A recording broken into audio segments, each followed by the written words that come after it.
Good evening, everybody. Thank you very much for your patience, and I apologize for the fact that I can't stay to take questions, which I would like to do, but we are operating under some very tight constraints on the rest period the law allows for our pilots because of some of the delays. So as a result, I need to get to the airport and get on the plane. But I will make a statement before doing so, and I hope it will cover much of what you're concerned about. This evening, we are really reminded once again of diplomacy's power to tackle significant challenges. And thanks to years of hard work and committed dialogue, we have made vital breakthroughs related to both the nuclear negotiation and a separate long-term diplomatic effort. I'm very happy to say that as we speak, we have received confirmation that 5 Americans who had been unjustly detained in Iran have been released from custody, and they should be on their way home to their families before long, shortly. The President will have more to say about their release later. But I can tell you one thing. While the 2 tracks of negotiations were not directly related, and they were not, there is no question that the pace and the progress of the humanitarian talks accelerated in light of the relationships forged and the diplomatic channels unlocked over the course of the nuclear talks.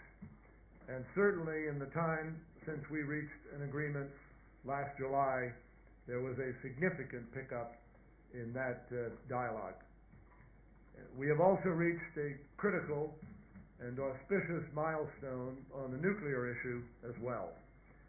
Today, more than 4 years after I first traveled to Oman at the request of President Obama to discreetly explore whether the kind of nuclear talks that we ultimately entered into with Iran were even possible, after more than 2.5 years of intense multilateral negotiations, the International Atomic Energy Agency has now verified that Iran has honored its commitments to alter and in fact dismantle much of its nuclear program in compliance with the agreement that we reached last July.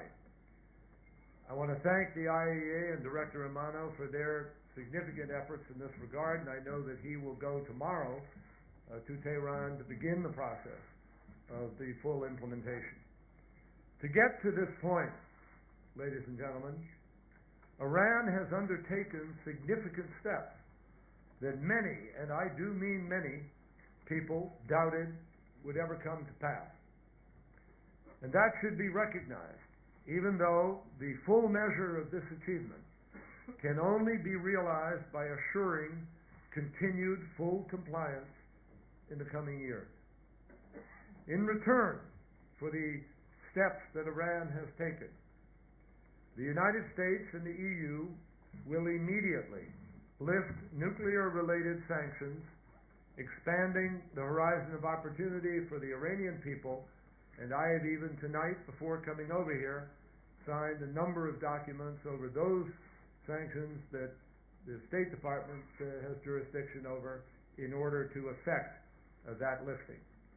In the words of the agreement itself, today, January 16th, 2016, we have reached implementation day. Today marks the moment that the Iran nuclear agreement transitions from an ambitious set of promises on paper to measurable action in progress. Today, as a result of the actions taken since last July, the United States, our friends and allies in the Middle East, in the entire world, are safer because the threat of a nuclear weapon has been reduced. Today, we can confidently say that each of the pathways that Iran had toward enough fissile material for a nuclear weapon has been verifiably closed down. That begins with the uranium path. Before the negotiations began, Iran was adding rapidly and without constraint to its stockpile of enriched uranium. As it committed to do back in July, Iran has now reduced that stockpile to less than 300 kilograms, sending the rest of it out on a ship which has gone to Russia to be processed there. That means that their current level of enriched uranium is 2% of what it was before we completed the agreement, and the rest is shipped out of the country. Iran has also removed a full 2/3 of its centrifuges from nuclear facilities, along with the infrastructure that supported them. They've literally taken it out, dismantled, stored.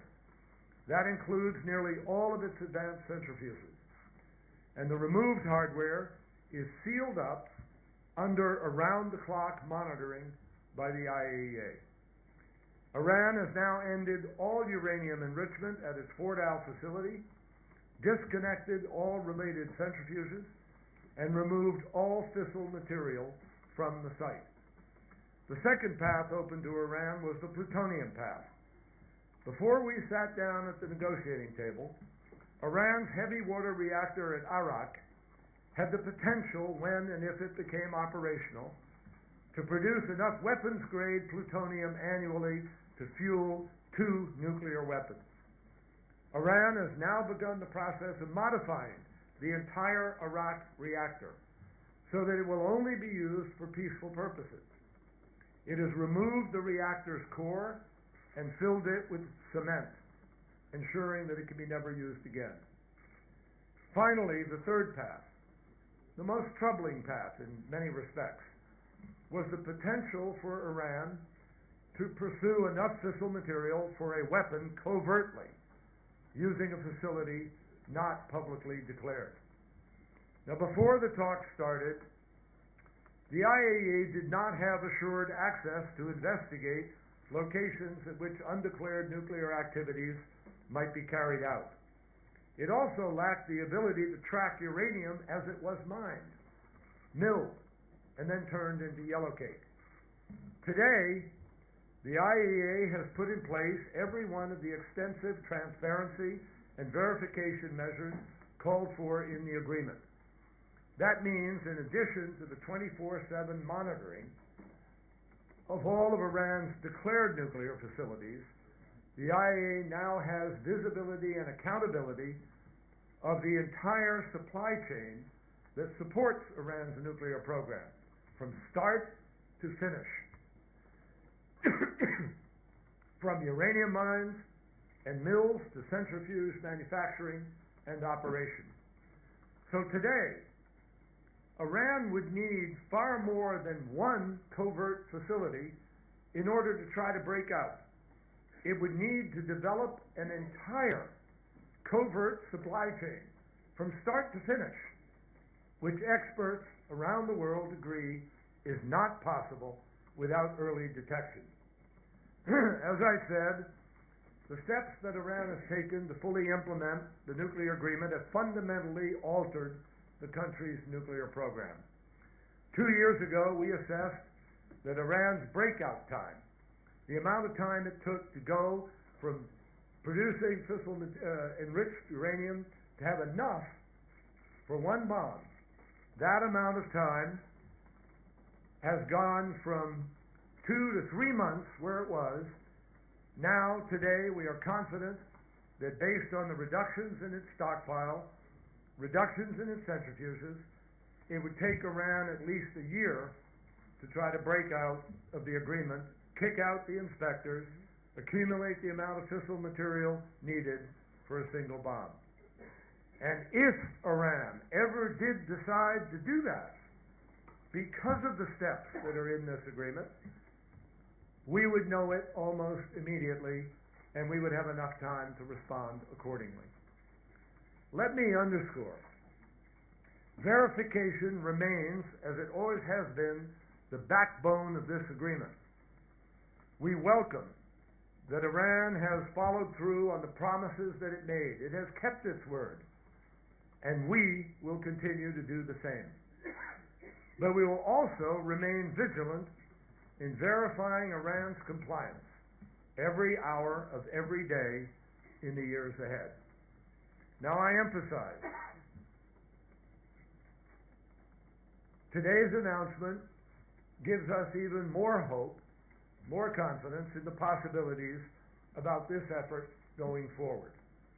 Thus far, Iran has taken every step that it committed to take, dating back 2 full years, not just back to July, but dating back to the interim agreement that we announced in Geneva and Switzerland.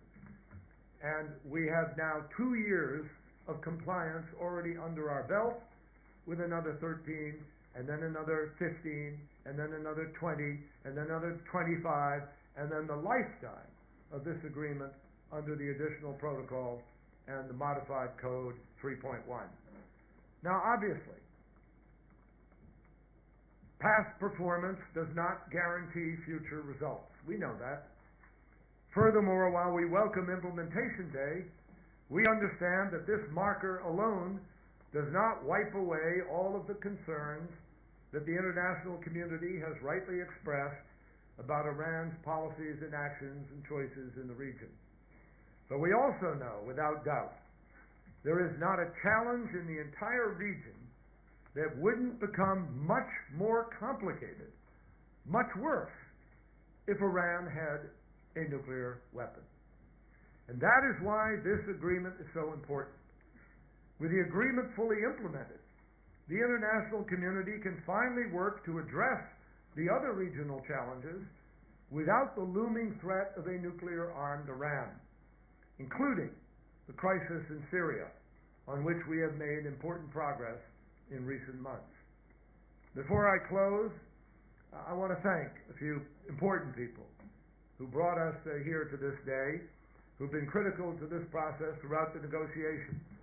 And that starts with the person I work for, President Obama, who has been resolute in insisting that Iran must never have a nuclear weapon, and equally strong and courageous in asserting that diplomacy should be given a fair chance to achieve that goal.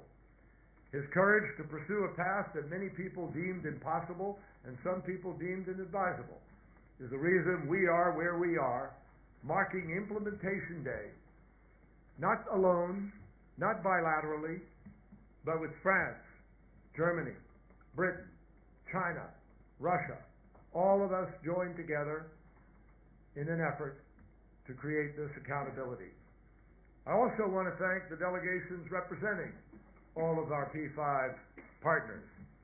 All of them have worked unbelievably hard and have set a standard for international cooperation, and I particularly want to thank Dame Cathy Ashton for helping to lead this process for 2.5 years, and her successor, Federica Mogherini, for expertly coordinating international efforts during the final stage and helping in these last 2 days to bring us to this announcement. I also want to express my gratitude for the superb efforts of my own delegation, led by Steve Moe and previously by Wendy Sherman, all of whom from the State Department, from the White House, and throughout the interagency system that we work with in the United States, all of them, the Justice Department, the Energy Department, Ernie Moniz and others, have done an extraordinary job, and they richly deserve the gratitude of our nation, and I believe other nations who benefit from this. Let me also thank the government of Austria, Switzerland, and Oman for their continued and enormously generous hospitality at times, for their assistance all the time, and for the international work that they have helped to make possible here. And I'm particularly grateful to the government of Switzerland, to DJ Burkhalter, and all those who have worked in the last days as our representatives in Tehran in helping us with the mission regarding the release of the Americans, which you will hear more about from President Obama later. Finally, I want to again express my deep respect for the serious and constructive approach that Iran's delegation brought to this effort. Foreign Minister Javad Zarif and his team from day one demonstrated their deep commitment and seriousness of purpose, and Dr. Ali Salahi has worked diligently with Secretary Moniz to find creative solutions to difficult technical challenges. and we've been able to approach every step of this process with professionalism and mutual respect.